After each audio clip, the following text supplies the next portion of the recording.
Itu segala macam kita coba. Kalau gagal tidak masalah, itu mengurangi kuotanya kita, kan gitu logikanya.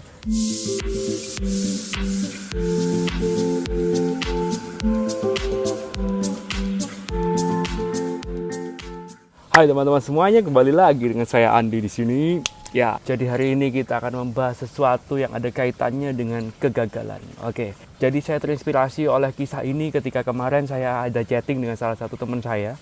Jadi teman saya itu menyuruh saya untuk mencarikan sebuah produk, ya.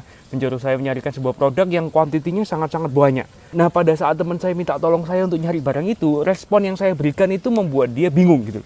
Karena respon yang saya berikan kepada dia adalah saya berkata, wah, ini kalau seandainya proyek ini goal ya, luar biasa ya, kita berdua kaya raya bro. Ini omsetnya triliunan, omsetnya ratusan miliar, luar biasa ya, aku tak usaha nyari ya. Nah, ketika saya memberikan respon seperti itu, dia bingung.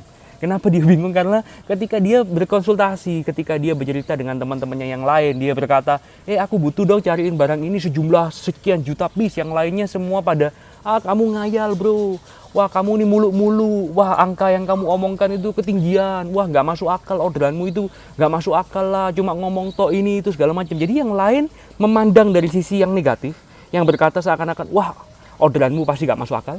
Yang berkata seakan-akan, wah itu sesuatu yang mustahil terjadi. Wah nggak mungkin kalau kamu bisa mendapatkan orderan segitu banyaknya. Sedangkan saya kemarin tuh betul-betul seneng gitu. Saya sudah membayangkan, wih kalau ini goal bro, kita bisa dapatnya, bisa beli rumah 16 biji langsung. jadi lumayan bisa menggenapi mimpi ya toh, menggenapi impian yang masih belum terwujud ya toh. Cuman satu hal yang menjadi sebuah pertanyaan dalam hati saya, kenapa kok kebanyakan orang tuh lebih banyak merespon dari sisi yang negatif, merespon dari sisi yang pesimis, seakan-akan nggak mungkin lah ada hal seperti itu, nggak mungkin lah ada orderan segitu. Nah kalau kenyataannya tiba-tiba betulan ada, saya jadi berpikir apakah orang-orang yang pesimis itu dia takut gagal ketika dia mencoba berusaha untuk mencari menemukan barang ini, atau dia merasa takut ditolak, takut ditertawakan sama orang ketika dia mencari barang dengan jumlah yang sangat besar seperti ini. Nah, terinspirasi dari kisah inilah saya jadi ingat sebuah pelajaran tentang kegagalan. Pelajaran itu mengatakan bahwa manusia ini memiliki yang namanya jatah kegagalan. Ada kuotanya. Kalau kita internet tiap bulan kita punyanya 12 giga. Kalau 12 giganya sudah habis ya kita nggak bisa lagi. Nggak bisa internetan lagi. Sama, kegagalan juga seperti itu. Ketika saya berkonsultasi, bertukar pikiran dengan teman-teman yang menurut tolak ukur saya, mereka sudah memiliki kehidupan yang sukses. Dan atas perjuangan tangannya mereka sendiri, saya mendapatkan sebuah rahasia kehidupan, yaitu manusia memiliki yang namanya jatah kegagalan. Jadi seandainya kita punya jatah katakanlah 1000 kali gagal, kalau jatah itu kita habiskan di masa muda kita nyoba ini gagal, nyoba itu gagal, ngerjain ini, ngerjain itu, nyoba peluang A, nyoba peluang B, sampai jatah itu 1000 itu habis, maka masa tua kita sudah tidak punya kuota lagi untuk yang namanya kegagalan.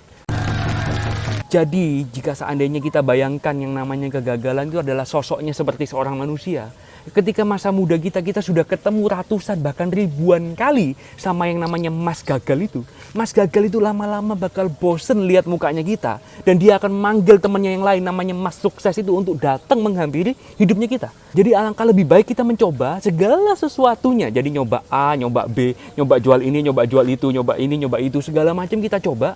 Kalau gagal tidak masalah, itu mengurangi kuotanya kita. Kan gitu logikanya. Jadi hari ini saya mau ngajak teman-teman semuanya untuk sama-sama kita berpikir yang optimis dan kita melakukan segala sesuatu yang positif. Kita coba aja semua peluang usaha yang ada di depan kita. Dicoba aja satu persatu asal itu memenuhi 3 syarat. Yang pertama adalah modalnya masuk akal. Yang kedua adalah tidak merugikan kesehatan. Yang ketiga adalah tidak berpotensi untuk merusak hubungan dalam rumah tangga. Ya itu sudah saya pernah jelaskan di episode yang sebelum-sebelumnya. Oke, kalau begitu teman-teman, sekian video saya pada hari ini. Semoga kuota kegagalan kita berhasil kita habiskan di masa muda kita. Sehingga masa tua kita tinggal ada keberhasilan yang datang menghampiri dalam kehidupan. Oke, kalau begitu sekian dari saya. Semoga apa yang saya sampaikan bisa bermanfaat untuk teman-teman semuanya. Dan sampai jumpa lagi di episode berikutnya. Bye-bye.